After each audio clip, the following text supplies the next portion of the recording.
Welcome to the AI Silicon Valley podcast, where we give you Silicon Valley's perspective on all the current AI topics. We are in Palo Alto, California. This is podcast number 19. My name is Eric Nelson, and with me today, we have my regular co-host, Rajesh Kadam. Rajesh, how you doing today? I'm doing great. Eric, how are you? I'm doing great. Great news this week. Again, it just keeps cooking here in the valley. We've got the NVIDIA conference happened this week, right? Just finished up. Week. Yeah, big news. GTC. We'll talk a little bit about Jensen, what he had to say. And then we'll get on to, MCP and what the model context protocol is and, the news that are happening, around that, right? Because everybody's talking about that, talking about a lot of communication between all types of services, whether it's at the GPU level or whether it's up the stack, right? So we'll talk a little bit about that. But before we get to that, let's talk a little bit about the weather. The weather here in the Bay Area, right? Is my God. Today nice. Was awesome. 70, 72 degrees, warm, sunny, right? It's amazing. So it's good to live now in northern California, where the weather is pretty and we got a lot of rain, so everything's turning green. Love it. My little one told me it was 90 outside, so I'm going to believe her. It's funny, when I got home today, I kind of got in the house and said, do I need to turn on the AC? Right? We've gone from cold weather to it was hot enough that the house had warmed up. Right? It is. It's. I'm looking forward now. Now this is summer-like weather for me, so I'm super pumped about it. So a little bit of news, that's happening at the conference itself. The conference was booming, right? I got down there to see it, and I had some guys that were doing some interviews, and so I got to listen in on them. And and then Jensen did the keynote. He's the CEO of NVIDIA, if you don't know, Jensen Huang, and so he's talking about communication between GPUs, right? So it seems like everybody's trying to get in the game of providing services up and down the stack for AI, right? And at the very bottom of the stack is obviously the hardware, right? And it feels like NVIDIA has just now is the Intel, right? They are the powerhouse of compute in the world here. Now that AI is there, Bitcoin mining is tailed off now, and now it's just all AI and model generations. And it feels like everybody was there. Everybody's jockeying for position. News media. Michael Dell was there. I saw Michael Dell talking, about servers and AI, and they've got a bundle for servers. I forget what the bundle name is, but he's going through what Dell has for bundled services with GPU resources, and then Jensen's talking about the interface. I think they call it Dynamo, right? Which is a GPU communication protocol, right? That allows GPUs to be efficient across data centers, right? Across workloads and across models, right? And so they're talking about that at the keynote, right? And everybody's just, I think still going. Yeah. No, I think interfaces and how different parts of the AI stack are going to talk to each other, or the AI ecosystem, how are the different things going to talk to each other, is definitely the big news here. I think NVIDIA Dynamo, right? That's what it's called. That's right. Dynamo. Yeah. So I think that's at the sort of hardware data center level, but the different sort of parts of the AI stack talking to each other at the data center level. And I believe it was something around KB cache optimization, right? So just to make sure. I think they got a 30x performance improvement when you're looking at workloads using multiple GPUs, right? Communication across each other. So that communication protocol turns out extremely important when it comes to, all compute tasks, right? The internet is just a big communication protocol, right? And so having that communication protocol in place, they're making a big deal of it, a 30x performance improvement when you had, workloads that cross GPU boundaries, right? And everything crossed GPU boundaries, right? So I think they were actually that use case they talked about was an example of the Chinese, what's the name of the Chinese model? Manus or DeepSeek. DeepSeek. I think they used DeepSeek, and then they did demos of DeepSeek, across GPUs with Dynamo enabled, and they got a 30x performance improvement. That's amazing. That was the theme, I think, of the conference as well. Was performance improvement, right? Bringing down the cost of AI, right? Like, because I think DeepSeek was a shot across everybody's bow of, hey, the money party might be over here. Like before DeepSeek, everybody was, Trump and all these guys were announcing, and Elon Musk was announcing, $200 billion investment, right? Yeah, 500 billion, right? DeepSeek fired the missile across the bow, going, hey, we're going to do this cheaper, right? You don't brag about how many billions of dollars you have to spend to build AI models. Brag about how you're lowering the cost. This is Silicon Valley. Every 2 years you should, lower the cost by, 2x, right? So isn't that something like that? Folks from across China are doing it this time around, right? But so I mean, I think, no, definitely. The tone has changed there, right? Now that it is true. Economic efficiencies need to be in place, because business want to get value from this, right? Yeah. I mean, I think there is definitely a investor misconception, though, right? Like, which is maybe even you could say a Wall Street misconception that just because things get cheaper, right? Need for compute is going to go down. But I mean, it's the Jevons paradox, or Jevons paradox is actually what's going to kind of possibly come into effect, right? The cheaper the compute gets and easier things become, the the usage will rise exponentially. So I don't see the need or NVIDIA's GPUs, etc. usage going down. No, usage. In fact, they just got to get cost management. They need that 2x performance improvement. Right. Every 2 years, you got to double it, because the need is there, right? Yes. Yes. And that's what they're kind of talking about now. Instead of talking about the billions of dollars that we need to invest, which I'm sure we will, right? They're definitely doing that. But they are talking about how they're going to get more and more performance. And I feel like DeepSeek snapped us out of that, right? Like everybody's talking about billions, and we're going to be bigger than everybody else, and we're going to spend more billions and more billions. It's like, no, just make this stuff more efficient. I mean, just to be fair though, right? Like, I mean, the numbers around DeepSeek also, I believe is whatever, a billion and a half. No, I forget the numbers it now, was but just it's pretty a large, shot. right? It was just a wake up call to go, hey, you just can't just get lost in your billions. You have to perform, right? You have to. So what did NVIDIA do? They talked about Dynamo and how they got a 30x performance improvement, right? Across, instead of everybody saying, hey, you need to spend billions more on servers, we'll show up and say, hey, guess what? We're getting 30x performance improvement. Right. So this is interesting, Eric. I mean, this is optimization at the communication protocol at the protocol at the hardware layer, and then just as we are talking about sort of the application layer, we seem to be seeing some really interesting signs here with the MCP, the Model Context Protocol, which is I mean, it's on fire. I mean, there's a lot of chatter around the protocol. And so I got to stop you and say, what is a model context protocol? What for people that might not know what that is? Right. Why don't we stop there and take a slice that apart a little bit? What is that? Yes. So I think the protocol itself being a handshake, right, between two different services or anything, right? And I mean, so if you think of the client server architecture, it's a handshake, I guess, between the client and the server. Right. And the handshake, the interesting thing about handshakes have been around with APIs, for example, I guess, right? The big difference, based on my understanding with APIs, there's been standardization by private players, right? Say a Make or a Zapier, a Debumi, and right, Workato, and so on and so forth, right? All of these folks trying to give a unified API for you to use. But the interesting thing about the Model Context Protocol, number one, it's in the context of AI, right? And the interesting thing here is natural language interface.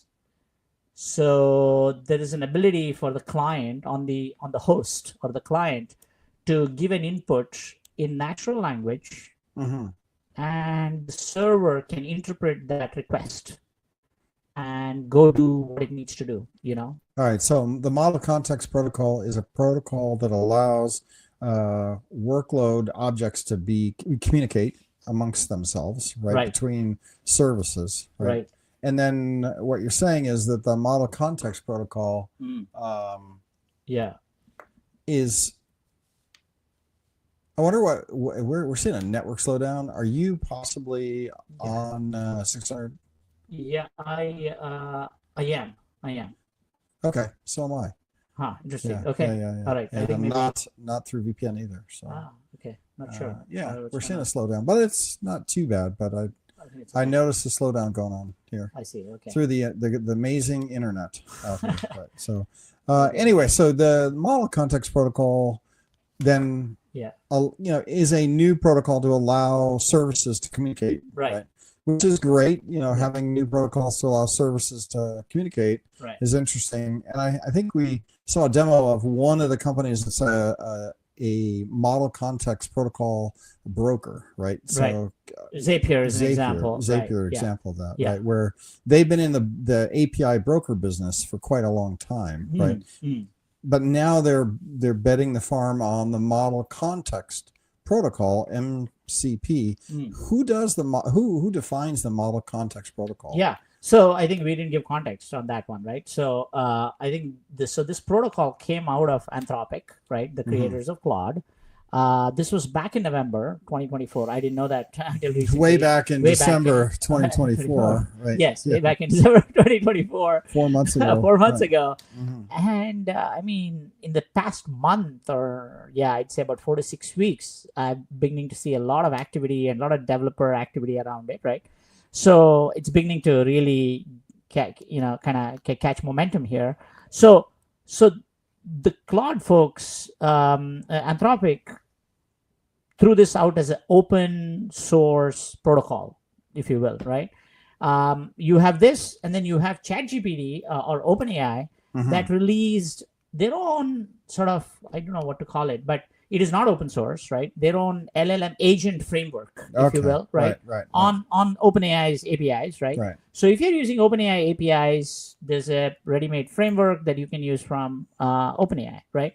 Now, MCP is kind of open, right? Like, so anybody uses it. You could use it for any underlying model, vector database, any sort of source, etc., any kind of context, right? So I think the context in the model context protocol, right, the C in MCP, is actually around the whole data, providing data to the AI to do its job, right? The context, right? Which, I mean, until now, I've always been using RAG, right, retrieval augmentation, as sort of the placeholder there for providing context, which is how my understanding, is the dominant technique for providing context.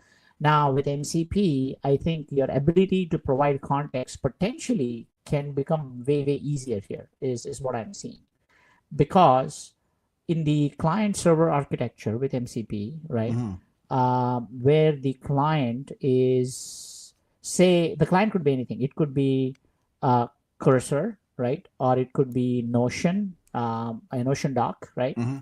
And if Notion has MCP implemented, Cursor has MCP implemented, in fact, right? So if you're in Cursor in your IDE, you can actually invoke a particular request to a third-party server, to a third-party MCP server, and get something that you need, right? And so this effectively, and I know this isn't where we're at yet, but in my mind, I would say, okay, so MCP is a common protocol that I only need to learn one protocol to then make the request to all the services, right? And Anthropic is pushing the MCP protocol as a standard way to get data from all the services, right?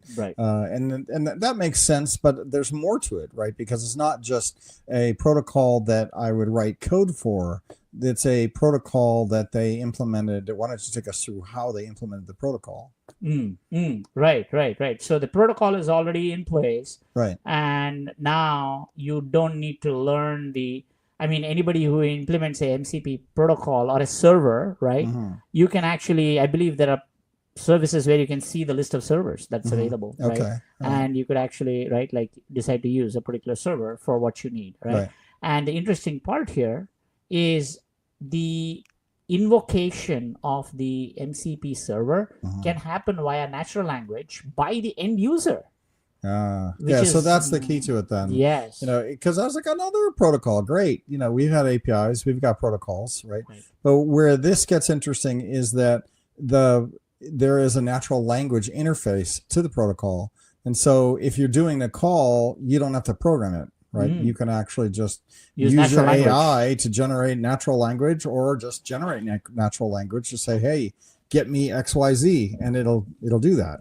Yeah, I mean, I think the way this could possibly be implemented in practice is the user puts in a natural language request, then the AI could convert that to a more full-blown prompt. Now that prompt then is basically figures out, invokes a bunch of agents essentially, right? And some of those agents are going to call the servers, the MCP servers, because there could be, right, internal or external MCP servers that need to be invoked. So you could say, I don't know, I mean, since we're talking about enterprise use cases, etc., we'll need to dive in there. But if you needed to retrieve a lead from Salesforce, from your Salesforce database, and I'm let's say PipeIQ, and you're on the Copilot experience, and you're chatting with PipeIQ, and you say, hey, tell me how many leads there are in my Salesforce instance, or get me all the leads from Snowflake, for example, right? And it has to go read that, right? Now, the interesting thing here is that if Salesforce is implemented a MCP server, then PipeIQ can call that MCP server and send this natural language query along, and it can return. So as an engineer, instead of learning a bunch of protocols, I can just do natural language queries against a service, whether it's GitHub or any other type of service that's out there that has implemented MCP. The MCP protocol is basically a natural language protocol to these various services. Right.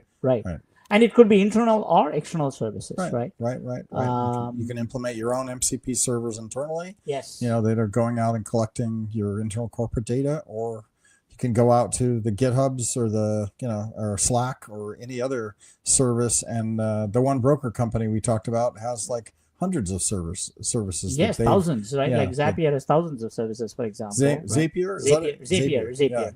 Yeah. So there's a demo of Zapier where they're actually, kind of showcasing the engineer just talking. Their CTO. Yeah. Talking, and it generates the requests and folds the requests into their program. And that's what goes into their program is the request, the voice request, right? And then the API is actually, is just a voice request that gets sent out to the service. Yeah, I think he was chatting, but I mean, he was writing, but probably I don't remember. But yeah, either way, I mean, I think he did the natural language interface, and then he showed kind of the data structure that it was generating from that in order to make the MCP request. But it was impressive. No, this is super interesting, and I can see. I mean, I think there's a lot of potential here, right? Like, I mean, a lot of trends. The whole idea is to explore. Whether it's going to get picked up by a bunch of people, right, and therefore gain momentum, right? So this is an ecosystem sort of play, right? So in the context of the enterprise, Eric, let's talk about a little bit about, right, what are the different sort of situations, right, where we could see this potentially getting used. Well, first one that everybody always, when you talk about enterprises, what they say first?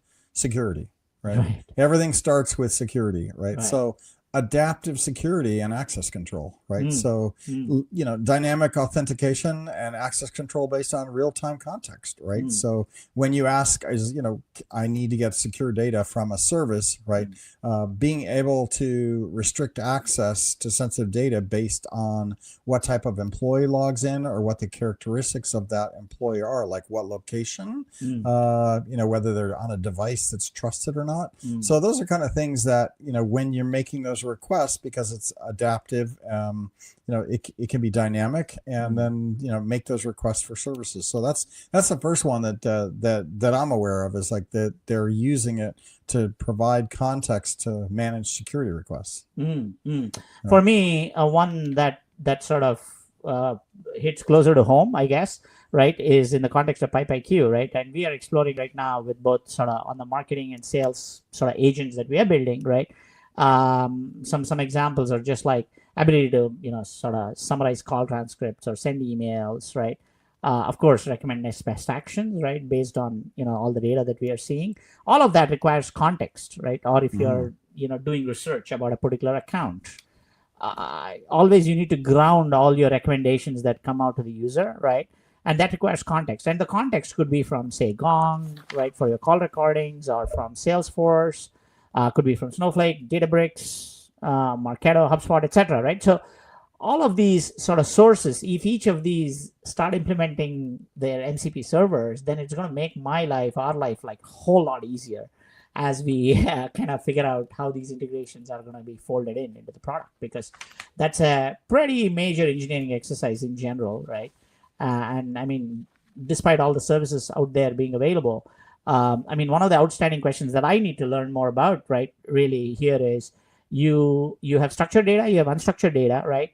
Now, how do you, like, I mean, when you provide grounding to the LLM for a particular single request, you are bringing a bunch of different data sources together, right? So it could be the output of a SQL query, it could be structured data, it could be unstructured data. Now, all of that has to be, it could be results from a, web page crawl, right? For example, it could be audio file from Gong. Now, all of these, what I need to sort of would love to kind of get more granularity on is providing the context. Is that going to become easier as well, right? Even from an internal sort of use case, right? Because clearly MCP definitely has value for accessing external third-party services, right? And then also exposing your own service to third parties as a sort of the other side of the coin, if you will, right? Because other people want to access your services too. So it's almost like microservices that are being exposed to the outside world. Yeah, for me, I think there's upside in the fact that because you're doing natural language flow, it can act as kind of like a context-aware coordination layer between multiple AI models, right? So because you're doing natural language and it's dynamically forming the API requests, right? It can learn about what it's getting back from another AI model. So AI model communication requests from multiple different AI models. It seems to be used well in that because you have the natural language interface and the other MCP service that you're talking to also has a natural language interface. So they communicate back and forth and they optimize the requests, right, over time. Right? So that's kind of interesting, right? No, it's actually super interesting. The fact that, I think, so I mean, one of the big questions before I started sort of diving in a little bit was, what is new about MCP relative to APIs, for example, right? And I think the big unlock, as we probably discussed before the podcast, was the natural language piece is definitely new, right? Clearly, that is obviously was not there. So you ask questions in natural language, and now potentially authentication, retrieval, etc., can all happen from third-party sources without you having to explicitly write more code, basically, for making those connections. Right. And, NVIDIA also plays in this space, right? They've got a natural language orchestrator. They call it the NVIDIA Rivia and NVIDIA Omniverse are two of their, and then there's another one called NVIDIA Merlin that all work as natural language orchestration, right? So it is one of those things that's out there, right? And there's different players there. So my understanding, Eric, about Omniverse was that it's some sort of a 3D digital twin or simulation, was my understanding. Yeah, but they're using natural language to communicate amongst models, right? And so that's the only thing I call out there is that this isn't new, but it is new in that Anthropic has made an open source standard for it, right? That then everybody can use, right? Yes. So when you talk about thousands of services, right, and you watch their demo, it's pretty impressive, right? Because people do that natural language interface to your service. Like PipeIQ could have a natural language MCP interface, and then you could be placed in that environment where people could be querying your AI without needing to know about your AI. Yeah, I mean, the way I think about the product right now, as sort of thinking through this, is we could break up our product into multiple MCP servers and make that available to the outside world, right? And of course, there's going to be a monetization strategy around this, naturally, but that's sort of further down, right? Like how you monetize API, the way APIs got monetized Well, and one of the use cases they have, we found listed is even at VMware, right? VMware has tiered memory, and with a MCP approach, you could actually change the dynamic structure of your virtual infrastructure based on an MCP request, right, to the virtual infrastructure. Wow. So if your workload needed more capacity, more memory capacity, more storage capacity, more CPU, GPU capacity, that can all be done through natural language processing through the MCP protocol, which is just, okay, so now systems talking to systems, right? It just reminds me of The Matrix or Terminator, where you've just got systems talking to systems, and pretty soon humans are just far exceed what our capacity is to understand it all. But it is pretty impressive. The next generation of software engineers looking at that was that the CTO or CEO? It's the CTO. CTO going Zapier. through how quickly he wrote code just through natural language. MCP requests. To services. There is an interesting angle there, which we should potentially talk about, which is there have been API middleware players, right? Like so Zapier is one example, Workato, Boomi, right? All of these folks have basically made a business in the last 10-15 years out of being a broker between different APIs, right? Because it's so hard to write to these APIs individually. So it's almost like the democratization of all these connectors, if you will, right? That's what they've been able to do. Now enter AI, right? And AI, of course, all these LLMs need to consume all the data sitting in these different services, thousands of different services, right? That people use. And there's got to be an effective way for me to invoke that source and context, right?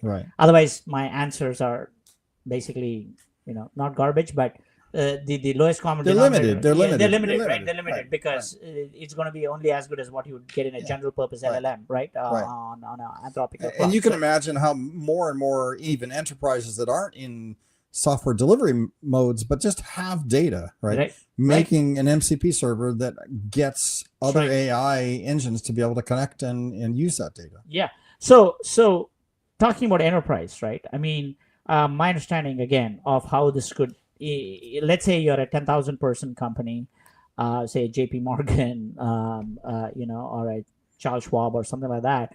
And you have, of course, astronomical amounts of data within the enterprise in different services and products and so on. And you could actually make MCP servers out of all of this, right? Keep it all within the enterprise, of course, and security, of course, is a big question. I don't have enough. I don't think any. I think OAuth, what kind of authorization is available, security, etc., around these servers, I think is still an open question. But if you were to make all those quote unquote microservices or MCP servers available to everybody within the enterprise, right, within your company, then imagine the kind of citizen development that can potentially happen within the enterprise, because you have the Bolt and Lovables of the world now, where you can actually create apps using natural language, right? Bolt, Replit, Lovable, right? So you combine that with this MCP framework, what are you going to get, right? Like a non-coder, a non-technical person could go build an app and invoke services and use them. You're going to get a Terminator. That's what you're going to get. We're going to be all dead. Humans are going to be wiped out. I can't see where Elon Musk is like, it's over. Forget it. Well, before that happens, I mean, I think there's going to be a lot of... You can make a lot of money still. Right? I think within companies, there's going to be a lot of people who are going to build... I mean, this could unleash a huge amount of creativity and explosion, actually, in low-code, no-code tooling, actually, come to think of it, honestly. Right? Yeah. So that's kind of where I think this is going. So, any case, I mean, I think it's a very, very interesting development, something to watch. We should definitely, cover this in future, podcasts as well. I'm sure we will, because just this thing is moving so fast. I think there's going to be a lot of scope to kind of dive deeper into this. You get the no code tooling, Lovable and Bolt and others we talked about on, I think it was podcast 17 or what are we on now? Just 19. 19. So I think it was 18 where we talked a little bit about that and the trending of that. Yeah, and you throw in now services talking to services through natural language, right? You could see where the AIs will learn how to pick up the model context protocol, right? Because it is natural language, it's out there. They should just be able to learn on their own. So you don't even have to teach them the APIs or it's all natural language, right? They can just learn it. And when they learn it, then they can talk to the service. I'm reminded of a paper from that came out of a bunch of Chinese researchers, actually, almost about 15 months ago or longer, actually a year and a half ago maybe, where the paper demonstrated that they were using LLMs. I don't know, maybe it was GPT, maybe it must be GPT 3 or 3.5 or something at that time. And they were able to do connections for the LLM to be able to access 1,600 APIs. That's what that paper was about, right? Feels like this is like a development. I don't know if this paper is cited at all or is related, but I'm certainly reminded of that, right? The power of, I've been waiting for this day where ability to make those API calls is going to be much, much easier, right? So maybe this is the framework that we should look out for moving forward. Yeah, I think so. I think that's why it's the buzz in the Valley now, right? Yeah. Is that everybody has to, get their services, get an MCP, protocol server up there, right? And get your service out there. It's kind of like the Apache Gold Rush, right? Where you got to have your Apache server in order to sell products to Webvan, right? Like it was like in the internet booming days. If I'm talking 1998, 99, 2000, 2001, that was the rush. The gold rush was you got to get your website up so that you can sell your services. Your services were stuff, right? Because there wasn't much internet back then, right? Everybody figured out you could have HTML and you could put your blinky text up there and sell your stuff on there, right? And now we're getting to the point where now your stuff are services, right? And the blinky text is AI communication, right? Through protocols, and everybody has a rush to get their services defined and get them out there so that you can be part of the AI, learning. Right. Because if you miss AI learning, nobody's going to, the AI engines aren't going to know about your stuff. They're not going to promote your stuff. No one's going to use your stuff because you missed the AI wave. Right. Talking about AI is recognizing the grand old robots.txt, right, on websites for Google to discover what's on your website. I believe now it's LLMs.txt is sort of the new file format that you have to have for an OpenAI or any other crawler to discover what's on your site. So that's definitely things are changing for sure. So one last note maybe on this topic with MCP. There are emerging marketplaces, Eric. Mintify and Mintlify and Smithery and so on, which I haven't used personally, but what I did read something interesting around this, which is Mintlify has a service, right, which you can feed your documentation to it and it'll create MCP servers out of the documentation. So that so then people can integrate that into their product, right? Yes. Through natural language queries against your documents. Yeah, so you don't even have to go formally look at your code and figure out how to create a server. Feed it all your documentation. As far as your documentation is in order, potentially, at least that's a starting point for you to create your servers. So it's very what strikes me here, if you're listening to this, you should be paying attention to the technology trends, and it just feels like software architecture is going to replace software coders. Right? As you figure out the frameworks and basically what pieces to glue together, whether it's MCP, right? Or whether you go OpenAI and their interfaces, or you go, play with somebody else's. You're going to have to choose the frameworks and you're going to glue this stuff together, and no one's going to write code anymore. You're just it's all going to be natural language, and it's all going to be gluing the pieces together and then freezing it and offering up it as a snapshot. So software architects, how to glue all this together to make a service, it's going to be really important. I'm not sure coding is going to be that important, right? I mean, I think maybe I'm always wrong about that. I always ring the bell, the death bell of coding. Right. I think code evaluation, I think, continues to be an important skill. I mean, my LinkedIn feed has lately been filled with examples of how, just because you use Codium or a Windsurf or Cursor doesn't mean you're going to get great code. Like, you need to know how to evaluate the code that's getting generated. Like you can get 1,000 lines of code in 10 seconds, but then what next? You got to be in a position to understand, right? Like what those 1,000 lines are, and does it make sense? Yeah, things like of that nature. So in a way, where's my Android? I just want my Android to run. Oh yeah, okay. I just sit back and relax, and my Android will run around and do all the stuff. Did we say 2025? End of 2025, I was going to buy an Android and do this. Or like, that hasn't happened yet. Yeah, it hasn't happened, and my brain's starting to hurt. Right, like with all those tariffs. Your Android is going to be in trouble, Eric. Yeah, I know. I gotta get an Android fast because really, if you look about it, you're right. There'll still be coding. You'll have to learn how to do the code, but I'm just hoping in another year, right? One more year, we won't need the coders anymore. Oh my God! Then I can just say, I want an app that does XYZ. Deploy it in this cloud. Have a nice day. Right? Just like you say, here's my document. Right. I wrote a document, here it is. And I don't want to write the document. I have, my AI write the document. Then I hand the document to the AI and say, now make it an MCP. Yeah. No, so I've been using this Chinese, I guess, I don't know, it's not a model, but a thing called Manus, right? It's think of it like as ChatGPT, right?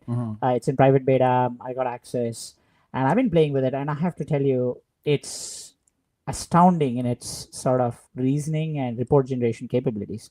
It's built on Sonnet 3.5 or 3.7 and uses some 29 tools, I believe, right underneath. So it's not an original LLM at all. But since you're talking about reports and so on, it really seems to generate really sharp, highly concise headings and stuff that goes under those headings and subheadings and so on. So I'm super impressed with what I'm seeing with Manus, and that's just another example in this evolution, right? With the quality of work that's being produced. There's going to be a lot of content produced in the world for sure. So it's a question of agents are going to produce content, agents are going to consume content. So marketing is going to change dramatically here, I think.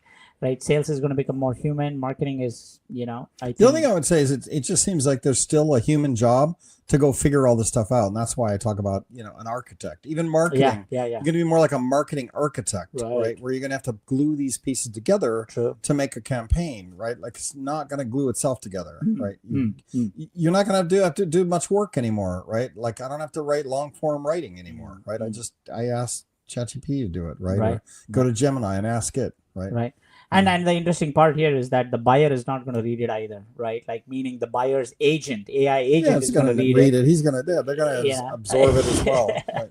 And then figure out what is a good choice and so on. So I think we are I think this is going into fantastic. Interesting. It's another week. It definitely was the conference, and everybody's adjusting, right? It is the hot thing, right? And I tell people that Silicon Valley needs a hot thing every couple of years, every 4 or 5 years, we need a hot tech. And every time I think, oh, this is going to be the end, right? This is going to be it. We're going to get virtualization and compute virtualization, and that's going to be it. The Valley's hot on that right now. And iPhone came, and then we had iPhone, and now AI. Now we got AI. It's hot, and model generation and self-coding, and I'm open for the Androids. I'm really open for the Androids. Yeah, I'm waiting to bring that Android on the show, Eric. Yeah, so. I was mowing the grass, right? And I'm like, why am I doing this, right? Like, I should have an Android that runs around and weed eats. Right? I don't need all this tech. No, it was another good week. Good. For continuing on, and I think this is all I got. Right? Yeah. This is good. This is good, Eric. Yeah. I think that we should probably get somebody on to give us some demos of the model context protocol. Right? Yeah, that'd be great. Actually, I just want to have them ask a question and then get a whole nice little interface out to GitHub or whatever, little web app, or maybe write a document and give it to them. We'll go do that next week. Except what's going to happen next week? Something new is going to be here. Right? Yeah, the buzz will continue on. Right? Yes. No. It's good. It's good. Good, Eric. Rajesh, thanks a lot for spend another hour with me today, and we'll be back again next week as always. Thank you. Eric. One thing I would say is if you guys are so interested, we do post the Silicon Valley AI podcast on Spotify, on Apple, iTunes, and on YouTube. So go to one of those channels, give us a follow. We produce content every week, and we'd love to have you there, and we do read the comments. Yeah. All right. Awesome. Have a good day. Thank you, guys.